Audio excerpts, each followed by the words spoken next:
Hi everybody, before we start this week's podcast, just a quick reminder to remain indoors and also to say we have an announcement to make. A few weeks ago, as some of you may know, we put up back online the second complete year of Fish. We put up 52 episodes. We are now doing the same thing with the first complete year of Fish. Those episodes are all going back up online, and they are a kind of insight into how the podcast started in the first place. There's lots of crazy, brilliant stuff on there, and if you listen in reverse chronological order, you could notice the sound quality audibly diminish like week on week as we get back to the first episode where we had a single microphone and we recorded it in a cupboard. So if you'd like to check that out, please do so. There is another amazing thing you can get. When we first put out the first year of Fish on sale, it had a special accompanying vinyl LP, which was brilliant, and that came with a bonus episode that we recorded. That vinyl is going on a special flash sale this weekend. It's going to be just 12 quid, and you can check it out at nosuchthingasafish.com. Also, of course, the cassette tape USB that we did with the complete second year of Fish is up there too, if you want to check that out. They're both great fun, and we love working with the companies who made them and made them a reality, so do check them out, and enjoy the episodes, and enjoy this episode. On with the show.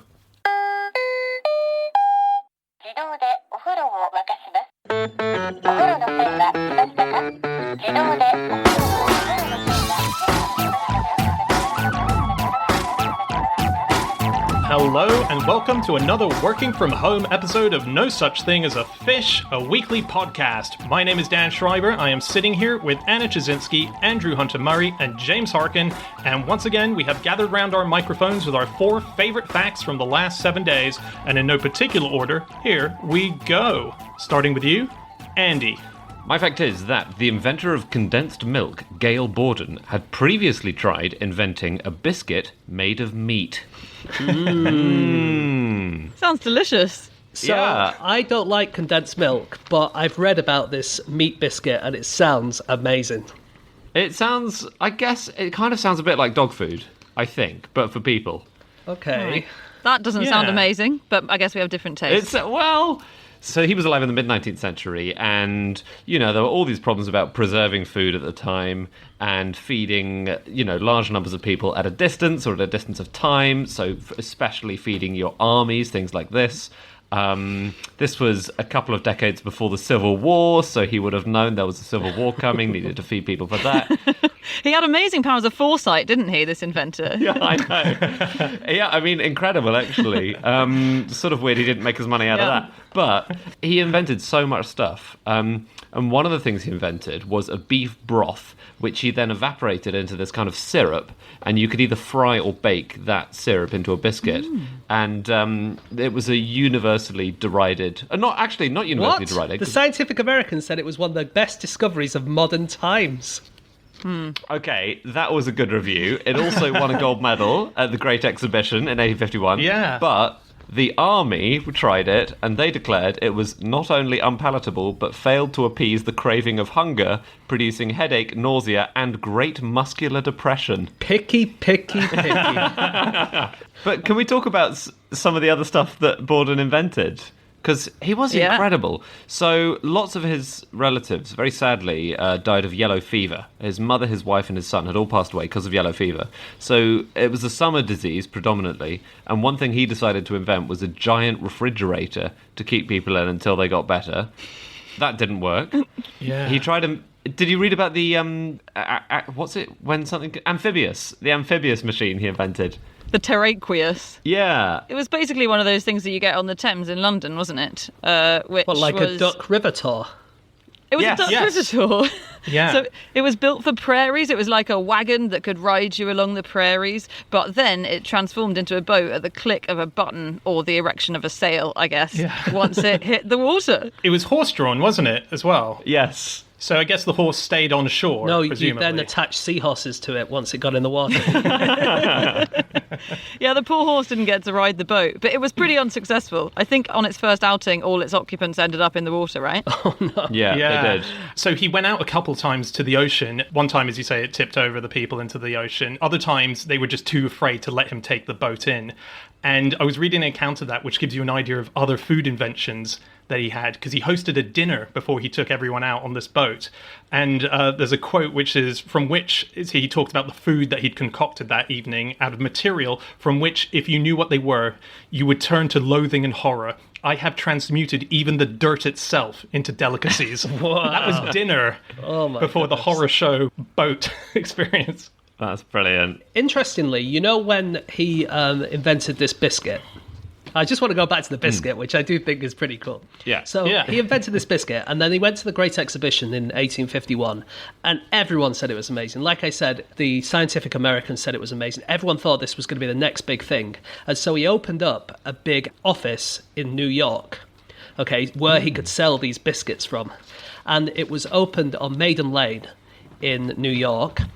And it was, and I can't quite tell from Google Maps, it was either the same building or it's next door to the building where the Hamilton song, The Room Where It Happens, that room is in a building on the same street, and it's either the same one or it's next door to it.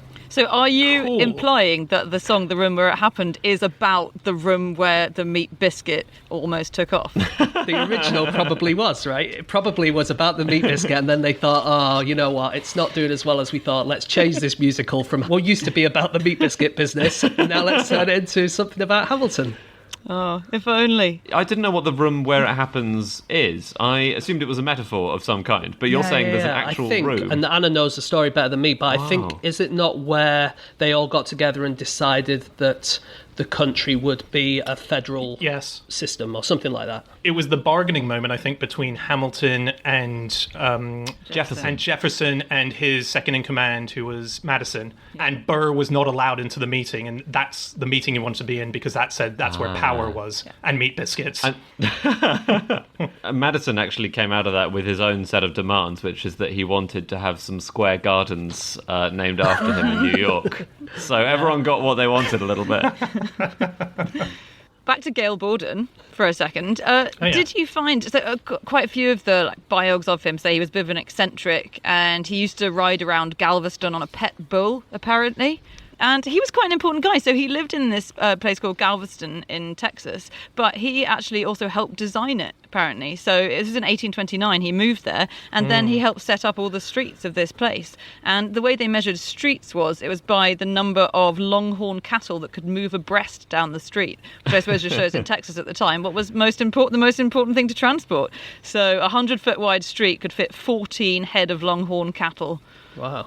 And then Borden basically then went on to make his condensed milk, didn't he, Andy? Yes. And that's what we know him best for today. That's what we know and love him for today. But then Borden's milk is I think in America still perhaps one of the big brands, is it? Yeah, it is, but it wasn't called Borden's until after he died, I believe. He was actually inspired to make the condensed milk on the way back from collecting his prize for the meat biscuit, right? He was obviously on a roll. Oh, yeah. Yeah, it was on the boat on the way back from London, and there were cows on board to help feed the young kids on board, and they were too distressed to produce their milk, selfishly, because of all the waves. And so a lot of the kids on board died, and he thought we've got to have a way of getting milk that doesn't require sucking out the udders of a cow directly. Well, the reason that he became so popular is that his milk was way better than everyone else's because he had what was called the Dairyman's 10 Commandments. And if anyone was going to sell him milk to condense, it had to fit in with certain things that he said had to happen. So, for instance, they had to wash the cow's udders before milking, and they had to sweep their barns clean, and they had to dry their strainers every morning and night and stuff like that. But he came up with these specific rules that you had to adhere to if you wanted to give him milk. Well, he was working on his milk round about the time where milk was incredibly controversial, wasn't he? Because this is the 1850s, and I didn't know about this thing, the Great Milk Swill Crisis, but I'm sure everyone else knows about it, which is basically...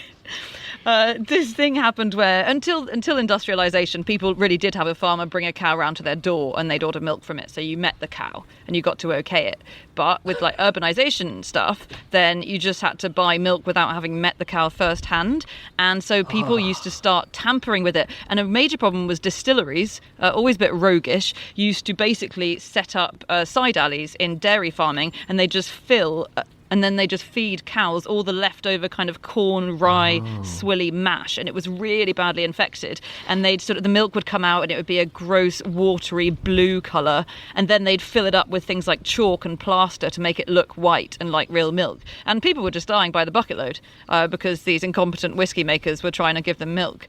And so there was this huge crisis and huge controversy. And once they cleared that up, I think death rates went down about 5 times in New York. Wow. That's so interesting about, sorry to pick up on a very minor thing you said in that really, it's quite intense thing about life-saving. But meeting the cow that gave you milk and sort of knowing its name, that's why I guess they must have the spokes cow that they have for Borden's milk, which is Elsie. Yes. Because you would feel like, okay, Elsie's in charge here. She's looking after it. So they've had over 50 Elsies over the year. Do you think everyone in America thinks that they're all getting the milk from this one exhausted cow? She puts on such a brave front, but my God, she's knackered. Yeah. We've mentioned Elsie before. Have we? Like, incredibly briefly. We mentioned her when we were talking about, I think she was censored because she had udders. And Elsie has undergone a bit of a transformation from the first time she appeared. She used to be a complete cow, as in she used to be actually a cow. And then she's kind of started... She was put on her hind legs and she was dressed in pinafores and things. And so she was in the kind of uncanny valley between human and cow. And I think Hollywood censored her because she was a bit too sexy... that for a cat, that sexier than a cow should be, basically. You don't want to be turned on while you're trying to eat your breakfast cereal. No way. The fake cow. Okay. I do actually, if we're on milk, I have one more thing about condensed milk. Because I think I might have found an earlier example of condensed milk, which is St. Cuthbert. St. Cuthbert was alive in the 7th century AD, and he, according to legend, he chopped his own leg off after speaking angrily to his parents, and it was then replaced with a cast that was made of milk. And so I think that is a possible example of earlier milk condensation. What are you talking about? So, miracles happen, and if you've cut your own leg off because you've been speaking angrily to your parents and you're remorseful, sometimes God will grant you a new leg, and his new one happened to be made of milk. Anyway, there's one weird connection, which is that there is a St. Cuthbert's Cooperative Society, which was a shop. It's now called Scotmid, so it's one of the big Scottish grocery shops. And they hired, in 1944, Sean Connery as a milkman. Did they? No way. Yeah. Okay. So this... Sorry, what's the link again? Well, the supermarket is called St. Cuthbert's Cooperative. And Sean Connery, what's Sean Connery got to do with it? Has he got a leg made of milk? Yeah, it's The Man with the Milky Leg, the sequel to The Man with the Golden Gun. It was one of Q's less popular gadget suggestions, wasn't it? Okay, it is time for fact number 2, and that is my fact. My fact this week is that in 2014, 4 non-related economists with the surname Goodman published a paper about the economics of surname sharing. The paper was titled, A Few Good Men. Very clever. You've got to wonder what came first, that title or any of the rest of it. Actually, none of them was called Goodman when they first started the paper. They all had name changes. Well, they were very strict about that, actually, because they claimed that this is the first paper co-authored by 4 non-related surname-sharing economists, and there was a thought that this could be challenged because there was a paper published by Scarbeck, and Scarbeck back in 2012, but they disqualified it from beating them to it because they said it was written by 2 brothers and their 2 wives. So they argued that first, the fact that the 2 wives had their maiden names before they started the paper and then took on the name Scarbeck disqualifies them. So they did it during the research. And also, one of the brothers and his wife are not economists. They're attorneys. And so that also knocked them out. They were very thorough. So in this paper, they looked at how likely it is for other groups of economists with the same name to share papers, didn't they? They had a data set with loads of names of economists, and they found that 45% of them share a surname with at least one other economist. So I think that it might be helpful. But the main reason that they think this whole thing might help is that if you have loads of people with the same name, then you don't have that problem where the paper is by Dan Schreiber et al., and we don't see who the other people who wrote the paper are. Why? Do they just pluralise the surname, basically, by 4 Goodmans? They just say by Goodman et al., but they don't refer to exactly which Goodman is the first Goodman. Yeah. So actually everyone is getting equal billing. It's like if we all changed our name to Tashinsky, and then we went to do a gig, and then in big lights on the theatre it said Tashinsky, Tashinsky, Tashinsky, and Tashinsky. We wouldn't know who was the top of the bill. Of course it would be me, but we wouldn't know who it was. Yeah, exactly. I'm not falling for that. I'm not rocking up to a fish gig with Harkin and et al. Bill. Nice try, buddy.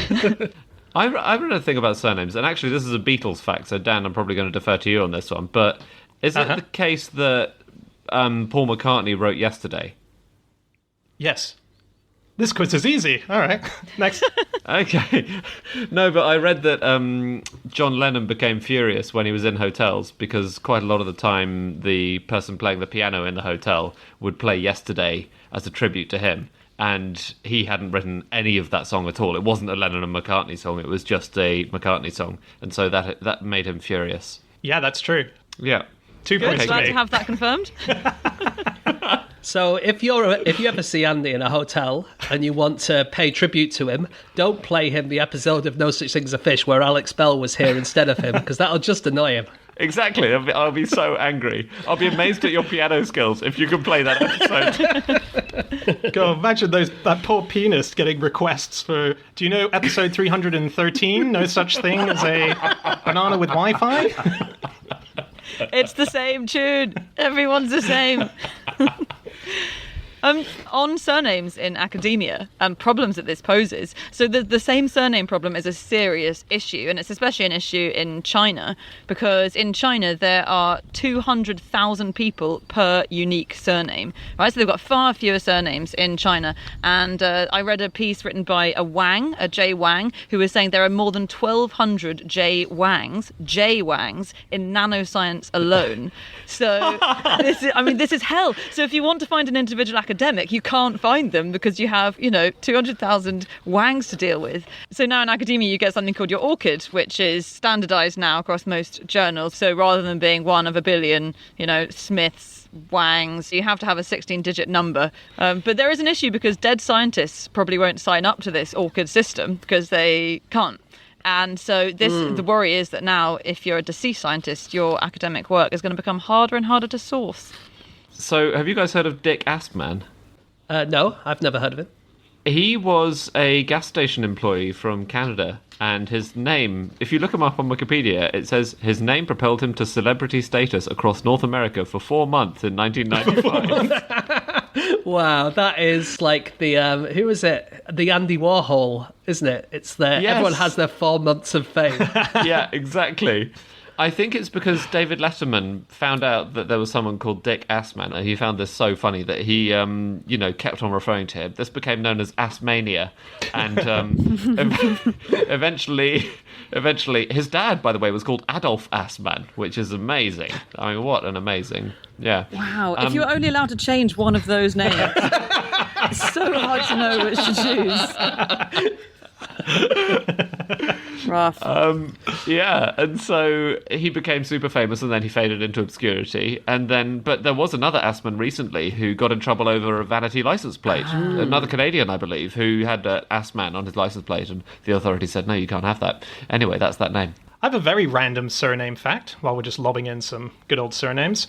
I just read this late last night. Cilla Black, the singer and TV show host. I found out what her real surname is. Do you guys know what her real surname is? No. Cilla White. And she only got the name change as a result of a misprint in a Mersey Beat newspaper when she was starting out that called her Cilla Black. And she just went, That's a bit of a misprint, isn't it? Yeah. It's a massive typo. Yeah, it's not a typo at all, is it? It's like literally the difference between black and white. Yeah, good call. But I can't believe she styled it out and just went, oh yeah, that's me. Like when the boss says your name wrong in a meeting, you just go, okay, I guess I'm Mike for this meeting. Yeah. She did it for her whole career. Okay, it's time for fact number 3, and that is Anna. My fact this week is that if you wanted to have a bath in Paris in the 1820s, you could have one delivered to your door. Wow. This is the bath delivery service. Did you have to take the bath outside of the door, or could you bring it into your house? Or what? It was brought into your house, sorry, so it was delivered to your door and then up your stairs and into whatever room you chose to bathe in. So this was called the bain à domicile, and it was so popular in Paris in the 1820s.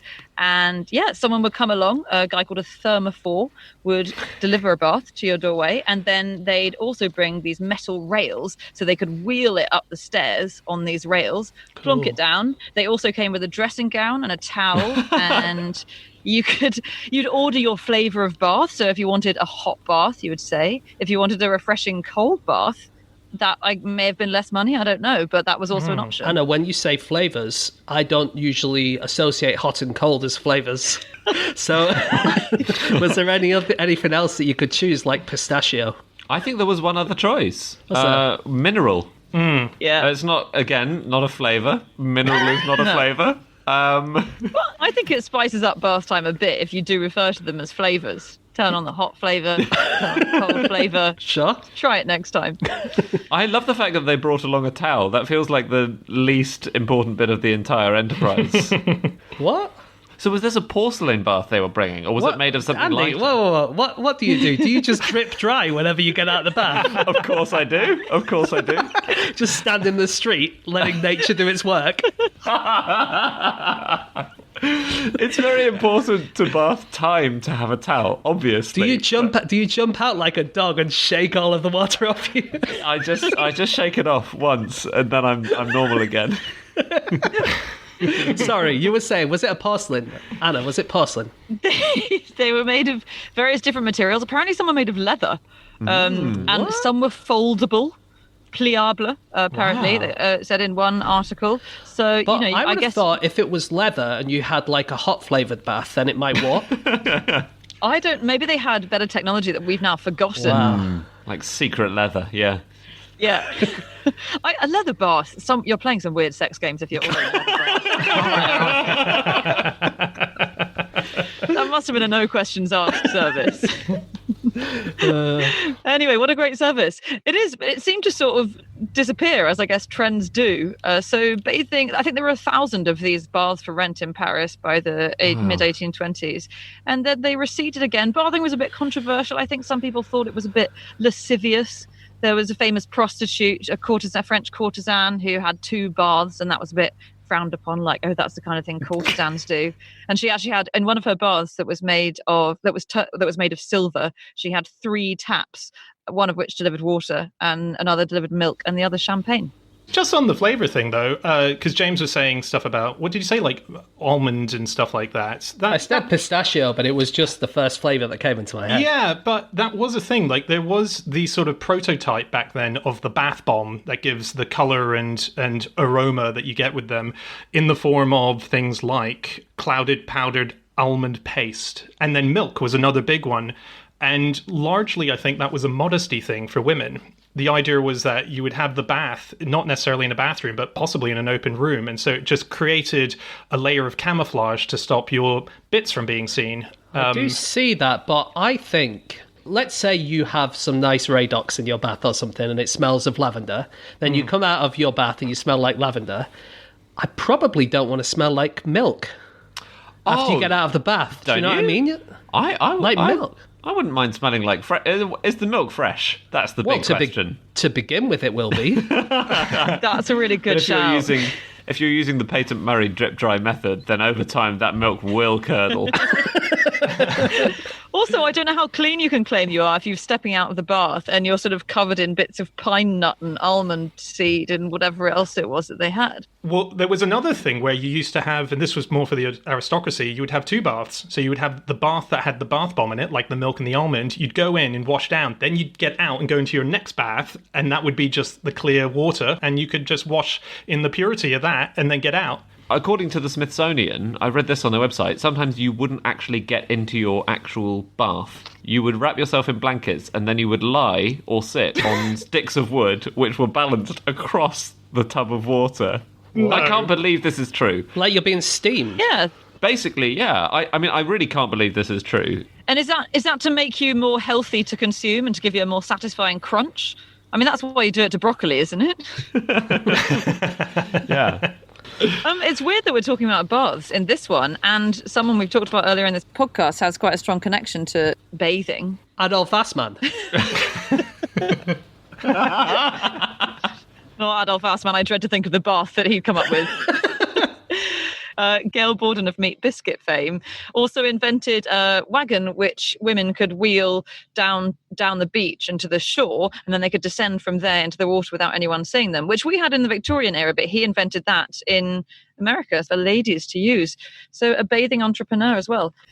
Do you guys know who invented the heart-shaped bathtub? No, I can't believe they're not famous for it, though. Have you guys heard of the heart-shaped bathtub? No. Okay, so this is a thing in America, I think, which is where you have a bathtub which is shaped in the classic heart, so I guess the two of you sit in... It's for couples. The inventor of this thing was a guy called Morris Benjamin Wilkins, and I like him so much, this guy, because he served in the US Navy, he was in submarines, and then he came out of the Navy, came out of the submarine, and decided to invent a new kind of bathtub, I guess, to preserve a bit of the submarine experience. And again, if that's you look that's the opposite experience. In a submarine, you're out of the water. You're right. If he wanted to do that, he would just be in a sheath inside the bath. Yeah. He would be in like a metal sheath. Yeah. Okay. Or laying on the twigs above the bath like your other invention. Did he get fired from being a submariner because he kept trying to fill up the submarine? Okay, I badly misspoke. He hated submarines so much that he vowed to create the opposite of a submarine, which was a bath. But he, if you look him up again on Wikipedia, it says that he is credited with making the Pocono Mountains in northeast Pennsylvania the honeymoon capital of the world. Now, I had never heard of these mountains before now. No. So Wow. I don't know if they really are. But he invented this bathtub, and then he was so emboldened by it, Wilkins, that he went on to create the champagne glass bathtub. This is unbelievable. It's an actual champagne glass, and one of the shallow ones, not a very high flute. Yeah. That'd be a disaster. The one that's based on Marie Antoinette's breasts. Exactly, yes. And it's Coupe. it's that shallow shape, a coupe, and you can both sit in there, but you are 7 feet off the ground and supported by this incredibly narrow-looking Wow. pillar. Yeah, it's That's really weird. really cool. How do you Yeah. get in there? I think you need a ladder to get in there. No, you're in a much higher champagne flute, and you kind of float over the edge into that one. Okay, it's time for our final fact of the show, and that is James. Okay, my fact this week is that dogs can suffer from a sprained tail if they get too happy. Sweet. So nice. Yeah, it's sweet, isn't it? So this, I read about this in a news article about Rolo, who was a 7-year-old dachshund who managed to strain his tail by wagging it so hard. His family are at home a lot more at the moment, and so he's always happy because his humans are around. And so he kept wagging his tail, and he strained the ligaments. And it turns out that strained tails is a thing with dogs that you need to worry about. I've never had a dog, so I didn't know about this, but apparently it's a problem. Oh, how problematic is it? Because their tails aren't offering that much, are they? A bit of balance, but if you sprain it, it's not like an ankle. I guess it's just more painful than awkward for their lives. It's a thing called limber tail. It's also called dead tail, swimmer's tail, cold tail, frozen tail, sprained tail, limp tail, sprung tail, and broken tail. Lots of synonyms for it. Did you say swimmer's tail? Swimmer's tail, because that's one of the main times you get a sore tail if you're a dog. If you've Okay. been swimming in water that's too cold or too hot, so either of the flavours, then it narrows the space where your spinal cord goes through. And that can cause basically your the bones to kind of rub against the ligaments and stuff, and that can cause problems and cause you to have injured ligaments. Ouch. So always request the mineral option for your dog bath. Yes, exactly. Yeah. Is this quite common, James? Is this something that a lot of people who have dogs are often at the vet for? I don't think it's the most common thing in the world, but it is definitely a thing that happens if you look on the internet and Google injured tail. Like I say, I don't have a dog, and I do have a cat, and she seems fine. Yeah, it's not as common as worms, is it? No, it's less common than worms, but more common than being hit by a meteorite. Yeah. I've grown up with dogs, and we never had to take them to the vet for a sprained tail, but then we made sure they were never happy, because just didn't want the hassle. It's not just happy that they wag their tails when they are, right? It's right. They do it when they're angry. They do it when they're about to attack. There's different kinds of wags. And I was reading, there was a guy called Dr. Roger Mugford who invented a wagometer. And the wagometer, so Dr. Mugford, probably best known for retraining Prince Anne's bull terrier Dottie after it bit two boys. That's how I know him. Best known. Unbelievable.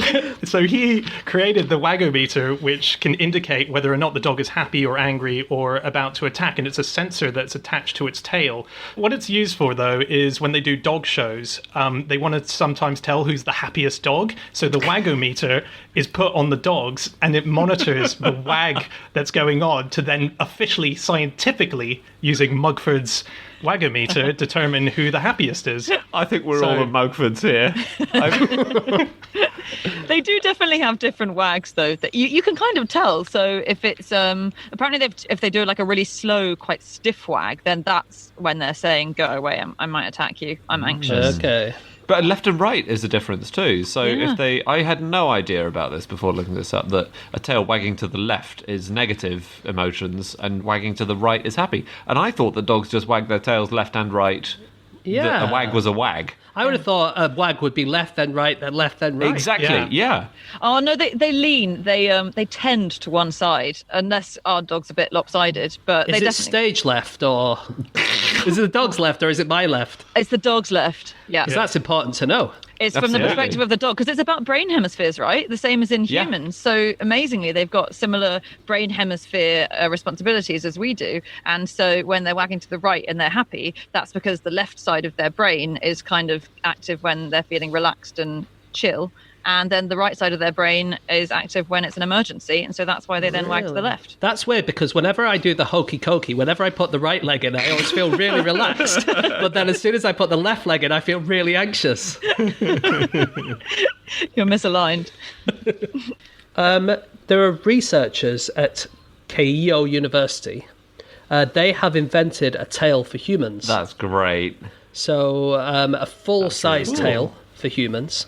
And the idea is that it will help you to walk around, bend over, and anything that you might find a little bit tough to do because your body has things that it can't do, the tail will just help balance you. Really? When you say a full-size tail, do you mean, are we talking kangaroo length or are we talking dog length? More kangaroo-y than dog, because it has to balance your entire upper body. So let's say you're running a bath and you have to bend over. I've got a shower kind of screen next to my bath, so it's kind of hard to bend around and turn my bath on without getting in the bath. But if I had a tail, I could do it easily, because that would just balance me out and I could kind of bend my body in any direction. And it might be useful especially for elderly people who have limited mobility. It might help them to bend over and reach things that they can't normally reach. So it might be that when you get to a certain age, you get a tail attached. A tail. Wouldn't that be cool? That would be Very cool. amazing. Something to look forward to. It's not surgically attached, is it? They just sort of strap it on you. At the moment, it's strap-on. Okay. Well, that'll bring a bit of spice to the 70th birthday party, won't it? Grandad, we bought you a strap-on. It's a hell of an intimidating strap-on to walk in a room on. Kangaroo length. Whoa. You've got it on the wrong side, Grandad. It's supposed to be sticking out the back. Oh, Jesus. Oh, dear. Some sheep, when they're nursing their young, they get so carried away grooming newborn lambs that they lick off their entire tails. What? Wow. Wow. They sort of chew them. They're sort of chewing the lad to chew out some of the debris in their fur, but they really love them. You know, sometimes apparently if you really love your baby, you've got a baby, Dan, you kind of want to sort of bite it. But they'd like that, and they accidentally chew off their tails. Dan's child's leg is made of condensed milk, so it's a bit easier for him. That is remarkable, though. Like, wow. You'd resent your parent. Do you know why rabbits have white tails? No. Seems a bit I've always stupid, thought, doesn't it? Yeah, it does seem stupid. Because whenever you see a rabbit running around in the countryside, they're really easy to spot because they have this white fluffy tail that jumps around. Yeah. And you can see them from anywhere, so you would think that a fox would have the same skill, right? Well, it turns out that while you do notice them immediately, they're really good for kind of tricking you as to which direction rabbits go. Because if you do see a rabbit running away, they kind of dart from left to right, from left to right. And so when they're directly in front of you, you see the tail. But as soon as they dodge to the left or the right, you can't see the tail anymore. You can only see the dark bit. You can't see the light bit. So for a second, you can't tell whether they've gone left or right. So basically, it confuses any predators. Isn't that clever? That's so cool. That's really good. Tail decoys in animals are so fascinating. Like how lizards can just drop their tail off. I was reading about geckos and the fact that the way that their tails are made up, they're kind of like toilet paper. They're kind of serrated already. They're pre-serrated so that they help the process of the tail to be bitten off by clenching muscles. They're actually actively part of it, which is why if a gecko's already dead, it's much harder to bite off its tail because it's not helping the animal eating it to do it. Yeah. And there was this really cool thing, which is it's very fatty, their tails. And so if the predator then pursues the gecko and the gecko still gets away, the gecko will then go back and eat the tail because it's so fatty. It's got so much nutrients in it. Whoa. Yeah, so it's effectively also an emergency meal for them. Do we know if they sort of cry as they're doing it? Because I think if you had to eat your own limb to survive, you would. Yeah. Crocodile tears, but even so. Actually, the longest tail in nature is a lizard, isn't it? Which can be deposited at will. It's the Asian grass lizard, which looks so funny. It looks like a child got carried away when drawing the tail. So its tail is 25 centimeters, which is over 3 times the length of its body. It's so sweet. And I also quite like the terminology when they're talking about the length of lizards compared to their tails. They talk about snout to vent. Snout to vent length is 6 centimeters. Is the vent the bottom? The vent's the bottom, yes, from which you vent air and other things. I just like that phrase. Wow. How tall is he, snout to vent? Yeah, that's true, actually, because people who have long legs, it's like having a long tail. It's not as important, is it? Yeah. The most important bit is from your nose to your anus. Yep. And really, what happens below that is just incidental. Agree. All these basketballers bragging. Snout to vent, they're barely different to us.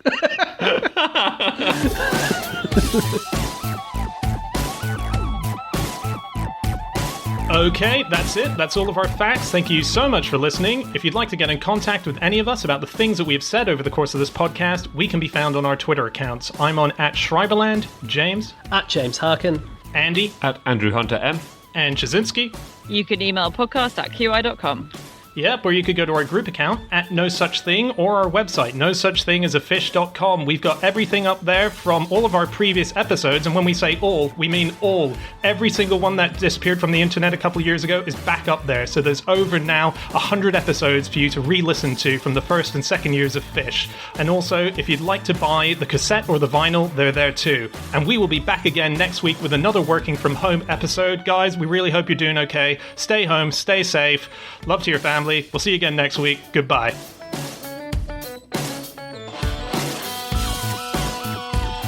Let's say, for instance... Oh, I can hear birds in the background. Yeah, I can too. Yeah, me too. Yeah. Anna, can you hear birds in the foreground? Is that a problem? That's a problem, isn't it? I'm recording outside. There's Maybe birds. next time don't keep fish and chips next to your computer. Anna, is this your pitch to be on Desert Island Discs?